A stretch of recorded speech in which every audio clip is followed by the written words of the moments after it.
we got this. Probably one of the best looking lithium batteries that I've seen. Obviously, you know, performance is what matters and looks can go out the window, but I think it's cool to have a battery that looks the part. This thing, the color's awesome. I like the green and the black. It's got rugged handles on it. It's got it's got a display so you can actually see the battery percentage, the in and out also. So the cool thing about this, it has built-in Bluetooth. Download the Goldenmate app, connect the battery in 2 seconds via Bluetooth, and you can read the battery. I think that's super cool. I like to test things out. I like to see what we can do with inexpensive product. This thing is only like 270 bucks. And I'll have a link in the description below if you want to check this out. One thing to note, it is, you know, it's a group, I guess a size 31, group 31 battery.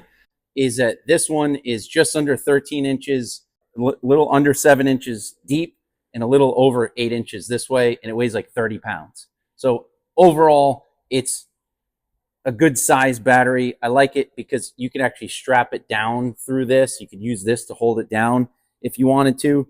I don't know if I love these caps, but they are kind of cool because they have a built-in protector, so you're not going to, you know, accidentally short circuit the thing. If you watch any of Will Prowse's videos and you see him cut a battery, the top of a battery to look inside and see what's in there, you don't have to do it with this one because you have to take these things off and just unscrew it and the whole top will come out, which I think is pretty cool. You know, why fight it? Let me move the camera and show you what it looks like when we unbox this so you can see what it comes with. Undo this.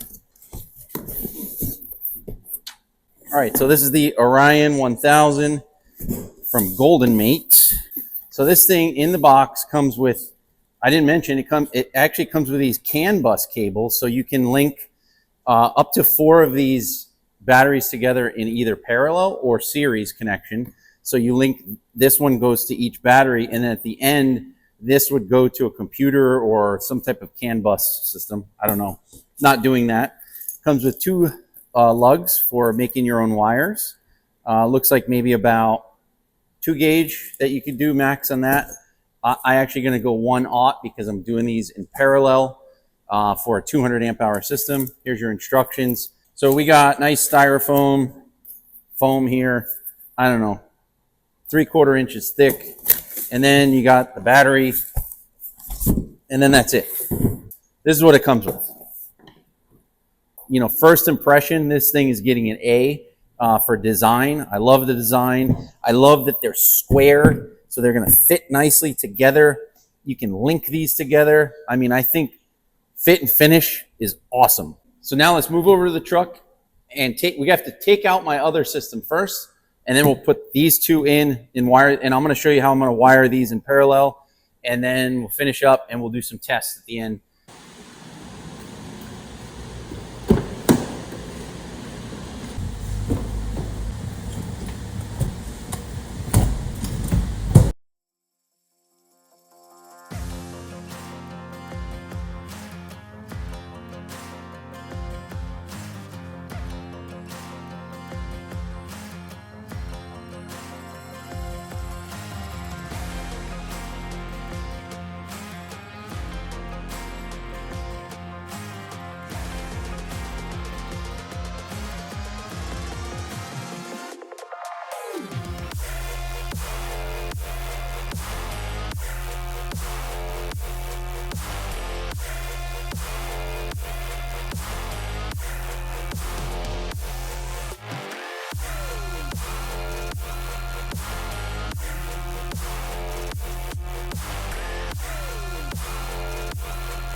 All right, well, this turned out to be much bigger of a job than I thought it was going to be. I thought I was like, oh, I'm just going to change the batteries, add a couple wires, and be done. But because I'm a little OCD when it comes to wiring, I decided that I needed to change it up. So I know you just kind of watch it and fast forward, but let me explain what's going on and what's left so we can finish this video up and you can get out of here and hopefully go do it yourself. So let me spin the camera around and show you what we got. All right, guys, I hope I didn't bore you with that time lapse, but things got a little crazy, got a little hectic, and I had to redo a lot of this stuff over here. I'm big on wire management, and I think if you use the proper size cables and you lay everything out correctly, you're going to be problem free. Take your time, redo it. If I don't cut it right the first time, then I'll do it again until it's right. So it not only looks right, but it's easy to manage and understand. It's easy to flow, right? You can see where the wires go. This is what I thought I was only going to be doing, is actually just changing the wire. Again, I had 100 amp hour, one battery, and 1,000 watt inverter. I'm now going to 200 amp hour, so 2 batteries and 2,000 watt inverter. Probably said that a million times, but the 2 gauge cable that I had before isn't going to cut it. So now we got to upgrade. We're going up to a 1/0 cable, pure copper. And then to join the batteries in parallel, we're going to connect red to red, black to black. So now I just need to kind of figure out the lengths, get them cut, crimp some ends on, and then get this connected. And this portion will be done. Unfortunately, I don't have enough cable to hook up the 2,000 watt inverter in this video. So that's going to be in another video. After this one, we're going to do some torture testing on these guys to see how they handle, I don't know, coffee maker, air fryer, some fun stuff. So anyway, let's finish this first before we jump the gun, and then we'll just do a wrap up and see how everything works. Cross your fingers.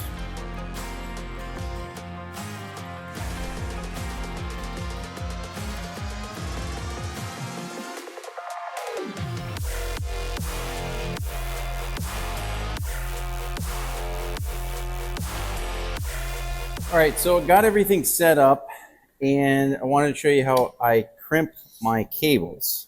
So I got all my lengths cut. I got everything exactly how I want it. And now what I do is I grab my anvil, this 40-pound dumbbell. I put it right over the big leg of my table. I have this smasher from Amazon and a hammer. These hammers are awesome. Make sure we don't have any wires hanging out, and we're going to set it and smash it. So the reason I do it like this is because all the force goes into this and then back up. So it actually acts like an anvil. And you can see you get a really awesome crimp. Really awesome. If you want to hit it again, hit it again. Keep in mind, every cable is going to have a natural curve to it, and you don't want to try and fight it. So put your ends on the way the curve goes, so you don't have to twist and bend the cable, because the bigger the cable, the harder it is to twist.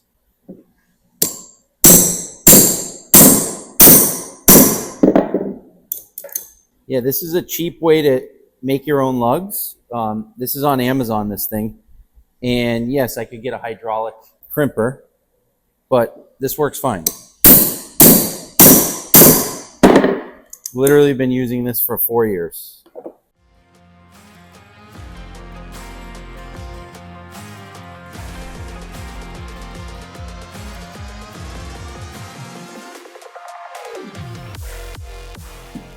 That's it. So that's what it looks like. I'm going to finish up and get back in there.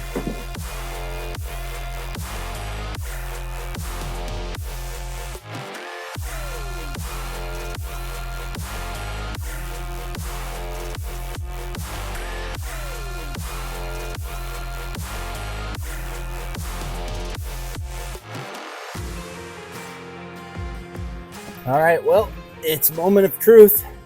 So let me explain this real quick. Again, parallel connection, positive, positive, negative, negative. We have leads coming off of each battery. So negative off of this battery going into the shunt.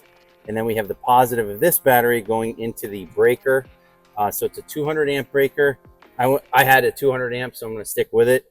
You can go higher. You can, again, research what you need. I won't be going over that, so that's fine for me.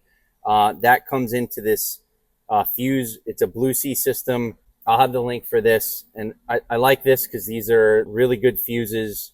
And let's see, I have a 100 amp fuse going into the main panel. This is a 60 amp fuse going to the Red Arc DC to DC 40. And then there'll be a 200 amp going to the inverter. Again, I'm keeping everything minimal. That's it. Then we have the ground distribution block. So it goes ground here, shunt, ground distribution block. So all the grounds come to here, and then, you know, eventually connect to the DC to DC. And then from the car, I have this Anderson plug here. So this will actually plug in now to the system. This connects the Red Arc to the car. So when I turn the car on, the whole system should start charging. And then over here, we just have a simple another outlet, so you can put, you know, you can charge stuff here with the seats closed. One thing I am going to point out, I like and I don't like. I like the fact that these have covers to protect the terminals, but I also don't like them. The reason is this one, I can't get them tight enough, and it's already moving on me. So I think these are M8. I'll correct that if I'm wrong, but I think they're M8 bolts. So I'm just going to get replacement ones. It's not a big deal. It would be nice if it came with it, but again, not a deal breaker for me. I'm just going to change them out because I'm using thick cable. I think if you just went with one battery, one cable, it would be fine. But since I'm doing a multiple battery system, you need two. All right, without further ado, I've been talking a lot. It's time to power on. Ding. All right, let's go check it out. Oh, look, we got power right here.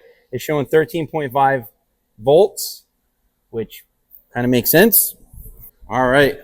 So fridge just turned on. Boom, that's going. Then we're showing 100% here. I have to change the settings on this. Lights, let's see. Bang, bang. So we got our lights. Camp lights are on. Water pump. Water pump is on. Outlets. I got to put a fuse. I forgot. I moved one. So look, it's not going to work without a fuse. There we go. All right, everything's fused, on. Outlets, on. Yes. This is the last piece. Oh, solar is already connected, so that's good. Last thing we got to check is the DC to DC. And then let's see here. We're going to go amp hour. And then let's see if we can set this. There we go. We want to change that to 200 because now we have a 200 amp hour system. So I'll see you in 20 minutes when I finish this.